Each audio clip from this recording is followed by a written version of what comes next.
Hey everyone, welcome back to my channel, Uneducated Gambler. On today, we're going to focus on our Las Vegas trip review using dice set 4224. I had 10 practice sessions prior to going to Vegas, so today is going to be the review. So before we even get started, I just want to have a disclaimer. All strategies will lose, okay? If you're playing craps in a casino, all strategies will lose eventually. You may go on a 10, maybe 15 session run, but eventually you will have a loss. You just have to make sure that you're disciplined enough to focus on cutting the amount of money that you're gonna lose, okay? Because you will lose, all right? Now, I made a video in Vegas, walking the street in Vegas, okay? And I went and posted that video last week. I had about three videos going live, well, not live videos, but 3 videos on the Las Vegas Strip explaining each one of my days, how my day went, how much I made and everything.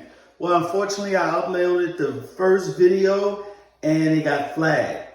I did not know that you cannot film in certain areas in Vegas and post it on YouTube. They call it a territorial copyright.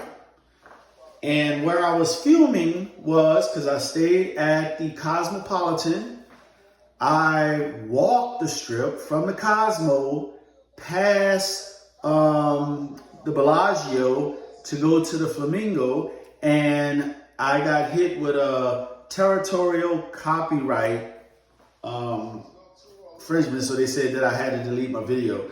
So it's just shocking knowing that you have establishments or whatsoever that is in plain sight of viewing.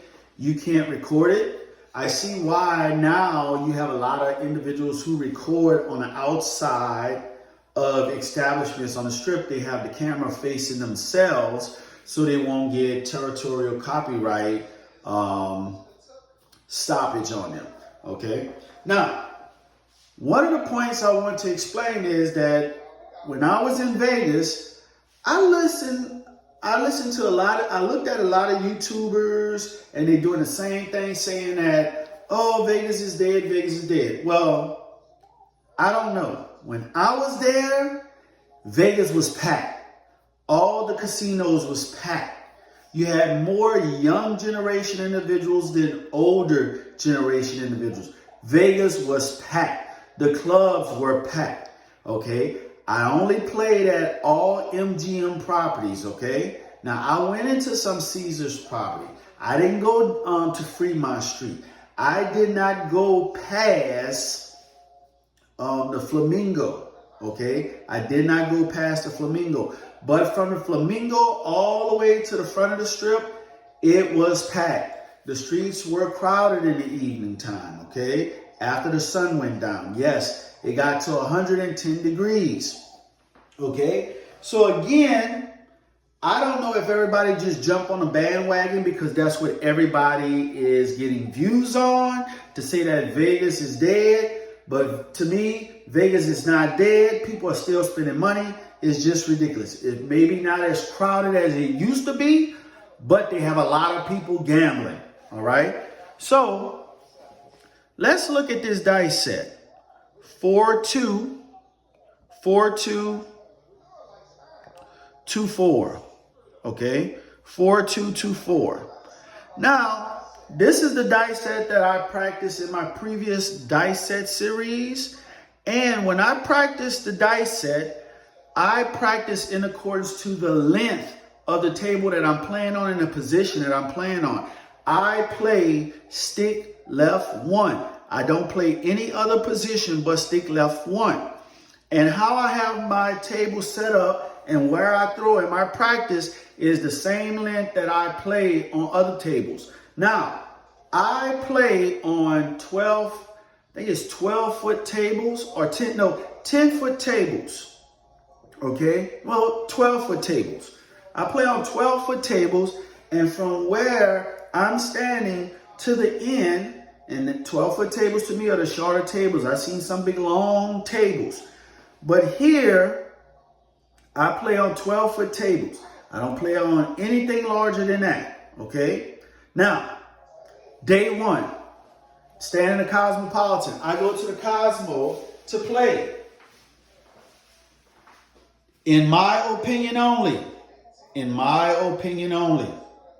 I can't stand playing craps at the Cosmo. Some about those tables, don't like playing on them. Awesome casino. So here, this is my day one at the Cosmo. Okay, I started at 1:35 in the evening, and I didn't stay long. I finished up at 1:50 because where you see the crosses, those are my rows. They had one gentleman that was there. Okay, one gentleman. After he rolled maybe 4 numbers and 7 out, he left. Okay, so on my first roll, 4-2, 2-4. Okay, I hit a 2, I hit a 7, point was 10. I did a 6-8 field, knowing that this is going to be my first roll, so I'm trying not to put a lot of money out there. Now, at this particular time, at 1:35 in the evening, and this was a Thursday, okay, because I got there at 9 o'clock in the morning. The table was a $15 minimum table, okay? In the evening time, once it hits past that, or when Friday hits, Saturday and Sunday, those tables are normally $25. But here I did a 6-8 field, and then I 7 out. And I asked the gentleman, I said, man, something wrong with y'all tables. I said, I tossed the dice, and it had this funny bounce, and it didn't even proceed to go forward. And I put some energy behind my dice toss. And a gentleman told me that, oh, we just redid the layout. So I felt the layout, and it felt rough. Like when you roll a dice, it will stick, the dice will stick into the felt and not roll as much.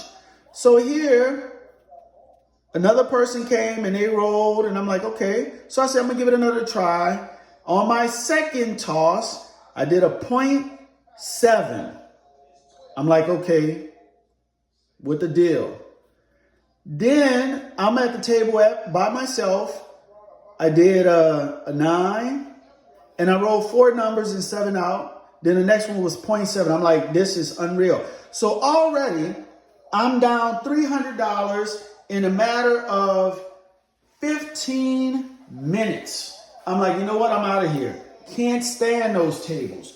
Those tables are horrible for dice setters at the Cosmo. Now, random roll, you can chunk those dice or whatever. That's cool. So later on that day, I went to Park MGM. I played from 3:05 to 3:45. Now, this is the thing about me. I'm only going to bet on the player right before me, and then I'm going to bet on myself. Just over the past 2.5 years, I tend to lose a lot of my gains or financials due to the fact that I'm entrusting my hard-earned money with other players shooting. So if I'm going to lose my money, I'd rather lose it myself. But a lot of casinos, if you don't bet on other players, they won't allow you to roll. So I come up with the concept of I'm only going to bet when it's the gentleman or the lady that's right in front of me, okay? So these are my rolls here. So if you look at it, it was a waiting game. I waited 4 shooters before I bet right here. And what I bet right here, I went ahead and did the Dewey Don't, because they allow you to do that at Park MGM. And I did the 6-8 field. Once I made 3 hits, I turned my bets off, okay? So now I have 3 hits. It was a $15 minimum table. Now I have firepower for myself. So then on my roll, I rolled a total of 8 numbers, and I did the inside, okay? Inside. So I did the inside, and I wind up getting 2 hits and down, okay? So I rolled, my first roll was 8 numbers, all right? Was 8 numbers.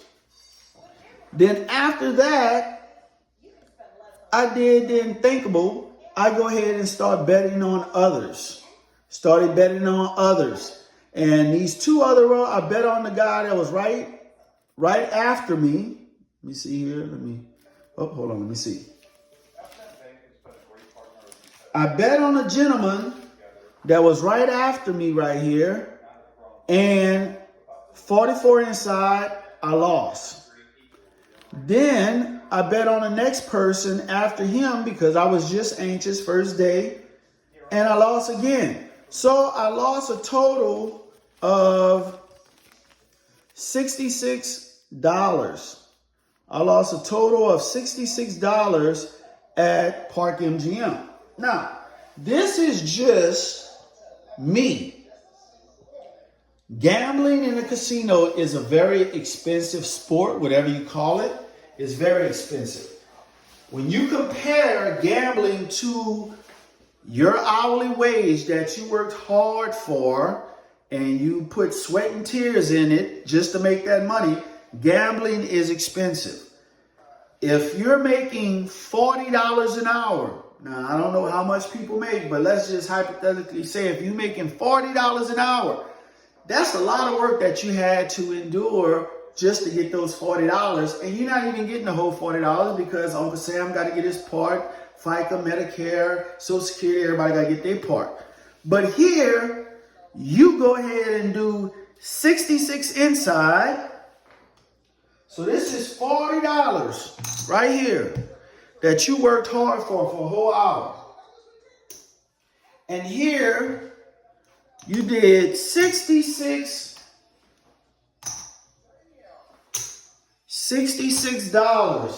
inside. So you're betting on one person rolling or yourself rolling more than what you make in an hour.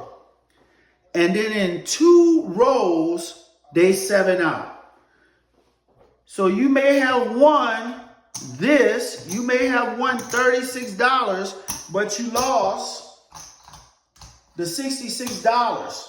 So here you didn't even recoup the $66 back. That's why I'm saying is gambling is a very expensive sport. You have to be very wary of you playing, and you got to protect your money at all costs.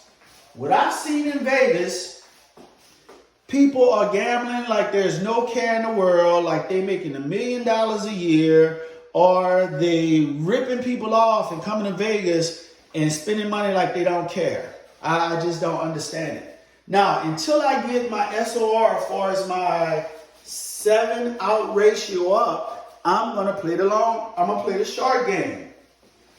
So now I'm down in Vegas, you know, because of the Cosmo, MGM, I'm down to almost $400.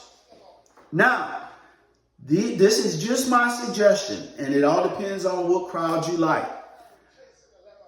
The establishments that I like in Vegas, and I'm talking about from Flamingo all the way down to the front of the strip of Mandalay Bay. To me, Lexar has the perfect size table, and the minimum was $10 all during the weekend. Excalibur, perfect size table. That table complements Lexar, and the minimum was $10. Okay, if you have that gambling rush and you want to gamble, but at the same time you want to make money, I would tell you to go to those 2 establishments because those are smaller tables, and at the same time they have lower limits. Okay, now the crowd may be indifferent. Okay, there's a different type of crowd that you will come in contact with at Lexar and Excalibur compared to Bellagio and Cosmo. Okay, so I made money. So here we go. These are my rolls. Excalibur. That night I went to Excalibur. to go see if there's lower level limit tables, and Excalibur has $10 limits minimum. So I played, and all my sessions usually about an hour, a little bit beyond an hour. Okay, 9:05 p.m. to 10:17 p.m. My first roll, 7 out, which I have to get adjusted to my toss. Okay, second roll, I rolled 12 numbers. My third roll, I rolled 15 numbers. My fourth roll, I rolled 3 numbers. Okay. My fifth roll, I rolled 15 numbers. So I had a higher percentage of numbers being hit before I 7 out. Yes, I made a couple $100. So now I'm in the green again. I recoup my money back from the Cosmo and Park MGM. The next morning, I get up to go to the Flamingo because I had to pick up my rent-a-car. And I just stopped at the table. They had this older gentleman playing by himself, and he was getting waxed. And he was like, "Oh my goodness," you know. So I jump on the table and I rolled 1 time, and I had a total of 1, 2, 3, 4, 5, 6, 7, 8, 9, 10, 11. 11 numbers. Okay, I made a quick $100 off of 11 numbers, and then I left. I was coloring up. Guy said, "Man, you just got here." Well, I only came through the Flamingo to pick up the rent-a-car, and I just stopped there because the minimum table was $10. Okay, the minimum bet was $10 at the craps table, and they have a perfect size table as well, like Lexar and Excalibur. Now, the only difference is that's a Harris Caesar property. I don't like playing at Caesar's property. I like playing at MGM due to the fact that the rewards program is better than theirs, okay? So I win $100. I leave. I'm like, okay, I have breakfast money, lunch money. Okay? Now, my whole entire trip in Vegas, I played a total of, let's say, day 2. That was day 2. So here I'm going to give you all my stats. I went back to Lexar the next day, that night, from 9:50 to 11:20. My first roll was 7 numbers. And I was out. Okay. The third day, I went to Excalibur. Okay, I went to Excalibur. Let me see if that's all my numbers. Oh, no. Okay, Lexar. My first roll was 7 numbers. Right here, if you can look at it. Okay, flip this over.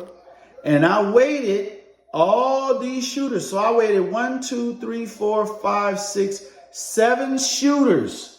I'm sitting there waiting. You have to have patience. And then I only did the do-don't for the player in front of me, because I started seeing that they had a lot of short rolls. Then I rolled 11 numbers, made my money off of my 2 rolls, and I left. Okay? I left. I got out of Dodge. Okay? Now, that was at Excalibur. Now, on the 10th, I went to Excalibur from 140 to 335. My first roll was 9 rolls. My second roll was 2, 4, 6 rolls. It started going down. Well, no, that's not mine because somebody was in front of me. But my second roll was only 4 numbers, okay? And then I left. So I broke even, made maybe about $25. Then I went to Excalibur. It was at 11 a.m. to 12:20 p.m. So my sessions only last for about an hour, hour 30, or 2 hours at the most. I'm in and out, trying to get the money, and I'm out. First roll, I have 11 numbers. Second roll, 3 numbers, which I lost on here. Third roll, I had 8 numbers, regained some money back. Fourth roll, 3 numbers. Fifth roll, I had 8 numbers. Made money, a little bit of money, about $75 and left. Went to Lexar again. That night, 7:50 to 10:05. First roll, 16 numbers. Okay? 16 numbers on my first roll. I waited. And then after waiting, I just say, forget it. I left. Got my money and left. Okay? Now, the thing about Lexar, this was funny. I'm there playing, and they had this gentleman right beside me saying that he owns a whole bunch of hotels, and he's a businessman, but I felt as if that he was just doing the Vegas two-step. The Vegas two-step to me is knowing you're nothing at home, you're an introverted person, and here coming to Vegas, nobody knows you, so you be who you want to be. This guy here saying that he owns a lot of hotels, he's making a lot of money, but in front of him, this guy has like about $180 in front of him. I buy in for $2,000. They had this gentleman that came in with this other guy, and it was funny.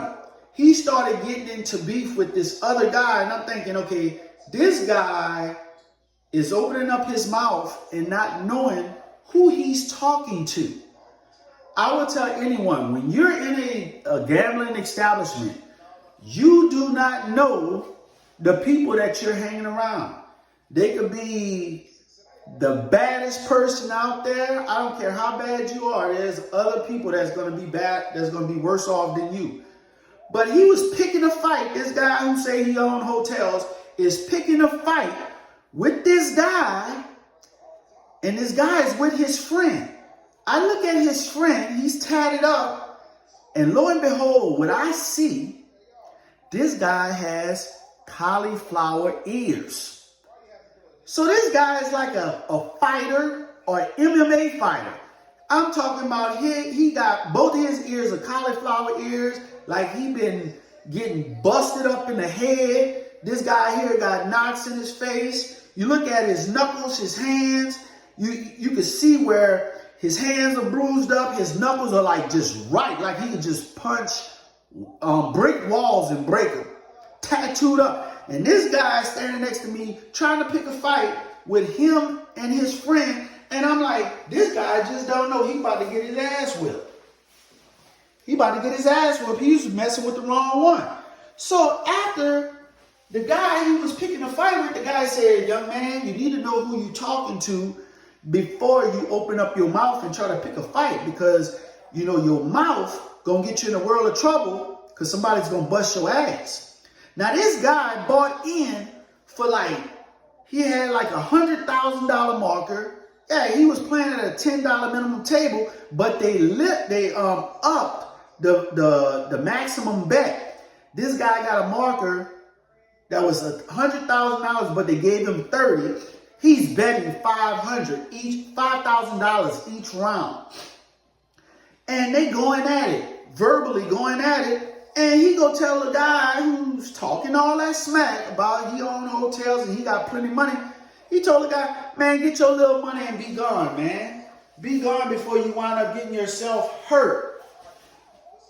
And the guy told the pit boss, I want to cash up. I don't feel safe. Can you call security so I can get escorted to my vehicle because I feel like somebody's going to do something to me? And the guy said, man, I'm not going to do anything to you. It's just that you just need to know who you're talking to instead of opening up your damn mouth. And I'm like, man, that guy who had the cauliflower ear was looking at that guy like he was ready to knock his ass out. So here, I'm laughing. So the guy leaves. Okay, so we're playing, and it's good. Some people are just stupid. How in the hell, 20 minutes later, this guy come back to the table trying to be friendly with the guy. Trying to be friendly with him. And the guy like, man, don't touch me, don't come by me because I'm at the point where I'm just going to knock your ass out. And I'm like, oh my goodness. So they had to, I colored up, got out of there, didn't want no part of it. So again, guys, when you're at the casino, You don't know. They may look nice and stuff like that, but you don't know. You need to keep your comments to yourself and you go about your way. You go to the casino, play your little games, make your little money, and then you leave, okay? So that's how that went. Now, I had an awesome time in Vegas. An awesome time in Vegas. The only thing I didn't like is it was my fault. I'm waiting. Scared money don't make money, okay? Using a 4-2-2-4, yeah. I had a lot of 16 number rolls, 15 number rolls and stuff like that. Very few short rolls because you have to focus on your mechanics, okay? If I would have betted on other players, yes, I would have made more. But scared money don't make money. And yes, I work hard for the money. So yes, I was scared to bet. So I only bet on myself. So I made some money. Now, the highlight of the story is, and I have a video that's up right now. At the Cosmo, I had $150 in free play. I decided, you know what? I'm going to go ahead and play my free play. I'm going to play my free play machine. If I get free play at a casino, I will go and play Huff and Even More Puff, the second version, or the regular Huff and Puff, okay? Or Huff and More Puff. I took that $150 and I started doing $6 bets at 10-cent denom.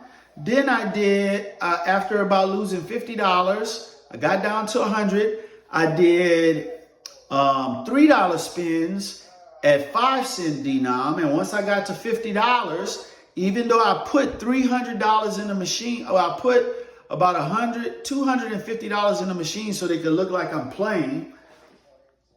And then once I got down to $50, I did $2 bets on a 2-cent denom. And 3 spins in, I get the buzzsaw. I get 3 buzzsaws. It go into the bonus. I get the upgrade. Then it spins again. I get the mansion. If you haven't seen the video, go ahead and check it out. I get the mansion.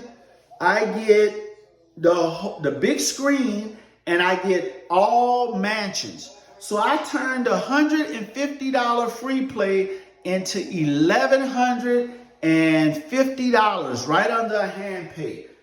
Best experience ever being in Vegas. Now, did I give that $1,150 back? No. Once the free play was over, I cashed out. I never played another slot machine again. I never played another slot machine. My purpose was to go to Vegas and play all craps, okay? Every day, all day. Now, again, my opinion, this is in my opinion, dice set 4-2-2-4. Yes, if you have the perfect toss, you can roll a lot of numbers with this dice set, okay? You can roll a lot of numbers. I like this dice set. Now, if you're off axis or anything, you're going to roll a lot of 6-1s, okay? A lot of my 7 outs were 6-1, okay? 6-1. Now, this is going to conclude my Vegas trip review. I'm going to continue using this dice set 4-2-2-4. And on my next video, I will have a review on my cruise. I did 4 days in Vegas. And after Vegas, I did a 4-day cruise out of New Orleans on a Valor, okay? A refurbished Carnival cruise ship. Now, thank you guys for watching my video. If you have any comments, please comment, like, subscribe, share the video. Other than that, I'm out.